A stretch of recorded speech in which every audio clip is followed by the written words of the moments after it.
the mailman of miracles.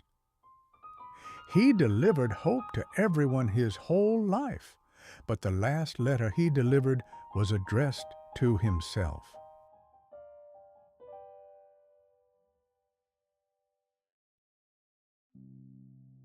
The town of Pine Bridge had a way of holding winter gently. Snow gathered on porches like folded quilts, smoke curled from chimneys as if it knew the way home.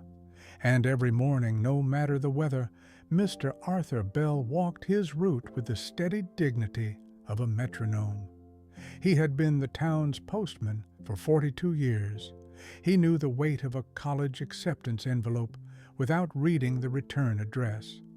He could tell a birthday card by the glitter it left on his fingertips, and he could feel, in the hush of his satchel, when a letter had been written with trembling hands. Arthur was not tall, but he walked tall. His wool cap sat square, his scarf tucked perfectly, his boots polished, even when the streets were mostly slush. Folks said he had the rare gift of delivering more than mail. He delivered good mornings, you bet I wills, and I'll pass that on for yous. On the week before Christmas, the post office smelled like pine needles and tape. The counter bell chimed often. Children lined up to hand over envelopes addressed to Santa, North Pole in crayon.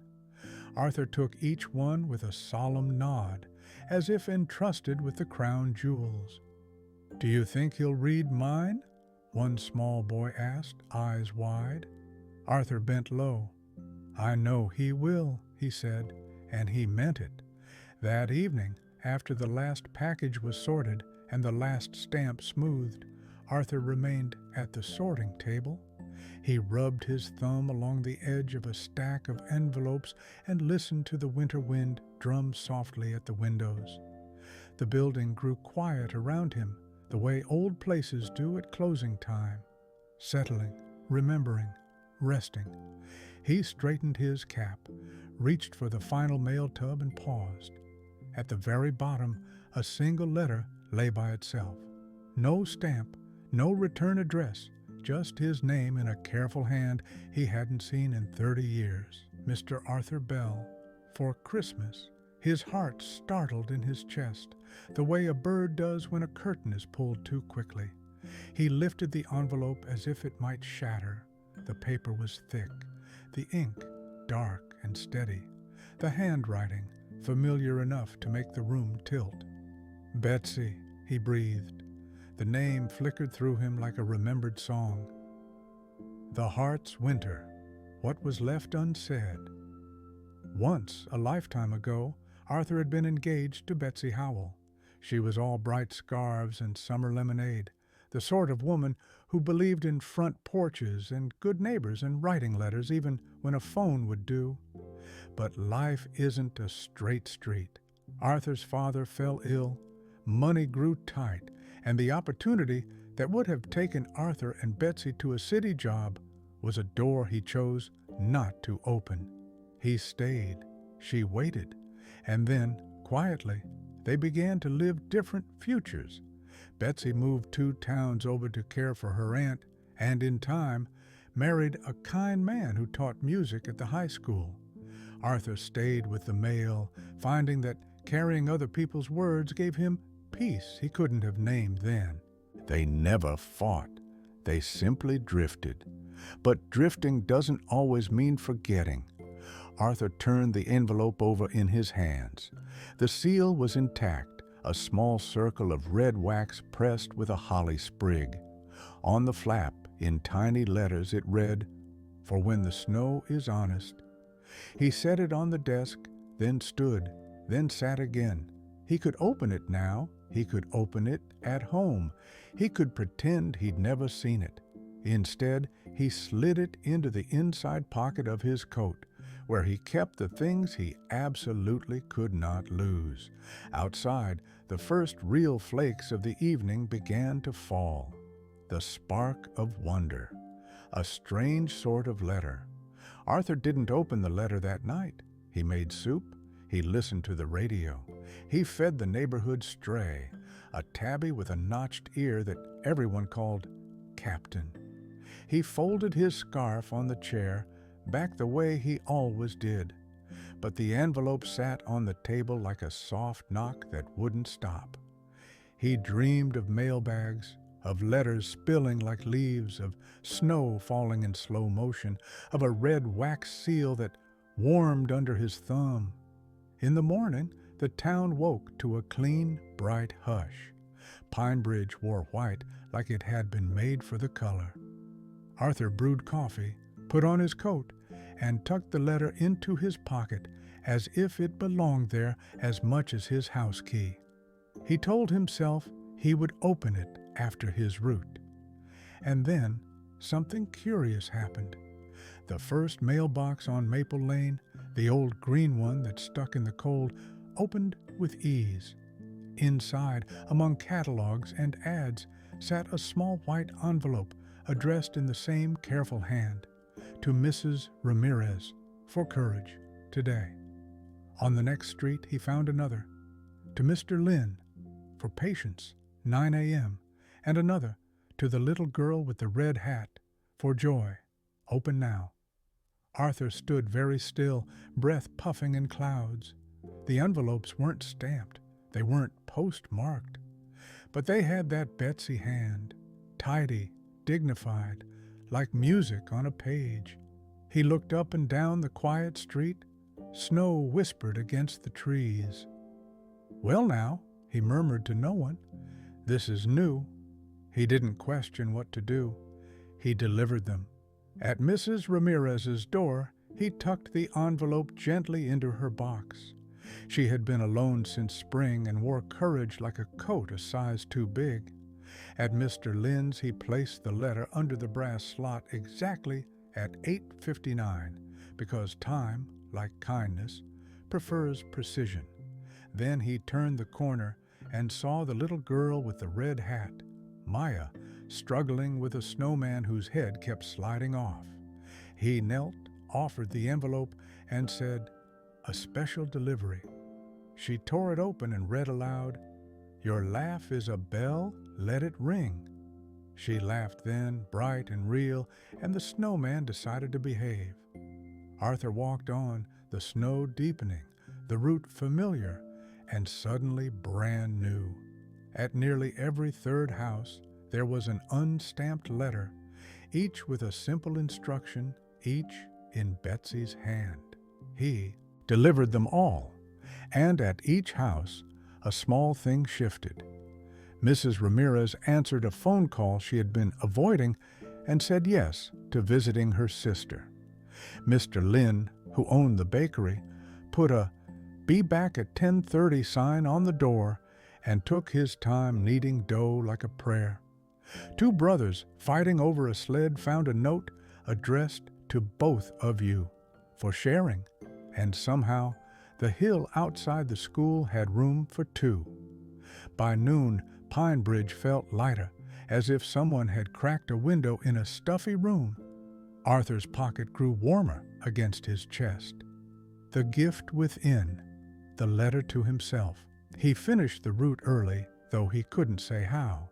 The town seemed to move with him, yielding like water. When he reached the last mailbox, a blue one at the end of Holly Street, he paused. There, sitting on top as if it had been waiting for him, lay a final white envelope. To the mailman. For Christmas, his name wasn't on it this time, but he knew. He stood under the street lamp as snow feathered his cap, and the world softened at the edges. He slid a finger under the flap and broke the wax. Inside, on thick paper, were just a few lines. "Dear Arthur, if this finds you, then the snow has told the truth. I kept a box of letters for our town, words I always meant to say, and some I learned too late. If you are delivering them, thank you. You were always the right person to carry other people's hearts. I wrote one for you as well, but it would not let me address it, because it said you had to decide when you were ready. So, When the snow feels honest and the wind sounds like a clock, open the letter in your pocket. With love that never learned how to stop, Betsy Arthur touched his coat, feeling the shape of his name written 30 years ago. He walked home slowly, Captain the Tabby paralleling him fence to fence like an escort. He climbed his porch steps, brushed snow from his shoulders, and stepped into the small living room that had never felt emptier or more full. He sat. He removed his cap. He took the first envelope, the one with his name, and held it until his hand stopped shaking. Then he opened it. Dear Arthur, this is not a letter to change the past. It is a thank you note for the life you gave our town simply by staying. You taught me, though it took me years to say it, that there are different kinds of courage. Mine took me away. Yours kept you here. If you are reading this, I am likely gone or old or in some place where stamps are unnecessary. I hope I have been kind where I could and brave when I had to be. I hope you have forgiven me for going. There is a key in the bottom drawer of your hall table taped underneath. It opens the red locker at the old train depot. In it is a box of letters I wrote over the years and never mailed, little levies against silence. Do with them what you do best. Deliver them or burn them and make something warm. Either way, I trust you. Christmas is a lamp we polish for each other. You were always a keeper of lamps. Merry Christmas, Arthur. Love, Betsy. He read it once, then again. Then he pressed the paper to his chest and closed his eyes. When he rose, he went to the hall table. His fingers found the tape, the small bump of the hidden key. He laughed, one soft breath, because, of course, she'd thought of everything.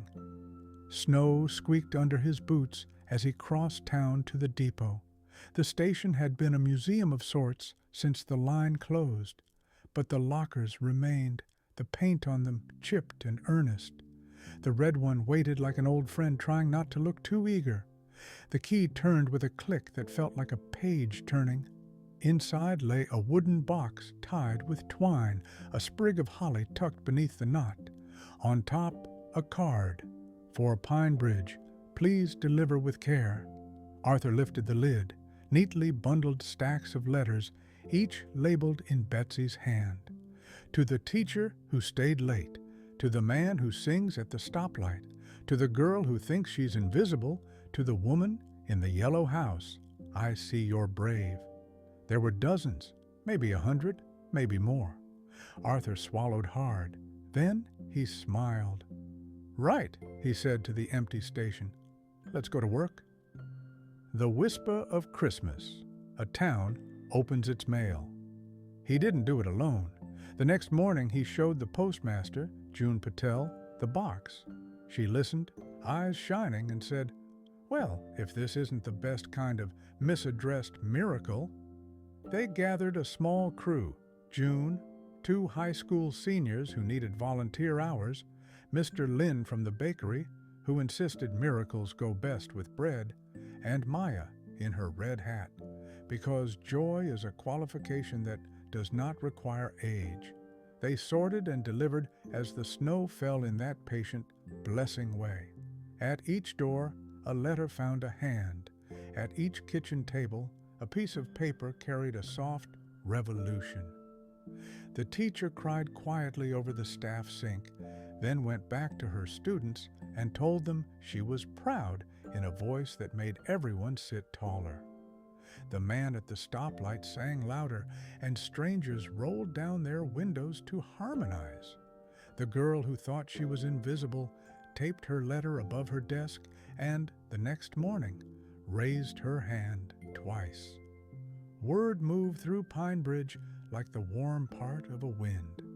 The town began to look at itself with kinder eyes, as if it had been waiting for permission. Near sunset, Arthur took one last envelope from the box. He had saved it, without quite deciding to the widow on Birch Street for letting go. He knew the house. Everyone did. The curtains were always half drawn. The porch light burned long into the night. He had carried sympathy cards there in spring, casseroles in fall, and the quiet weight of a community trying to say, "We're sorry," with lasagna. He climbed the steps and knocked. The door opened a cautious inch, then a little more. "Mrs. Dalton," he said gently, offering the envelope. "A letter. Special. Delivery." Her hands shook as she took it. She looked at the handwriting, then at him. "From who?" "Someone who knew how to write a good Christmas," he said, "and who knew you'd know what to do with it." She pressed the paper to her chest and nodded once. "Thank you, Arthur."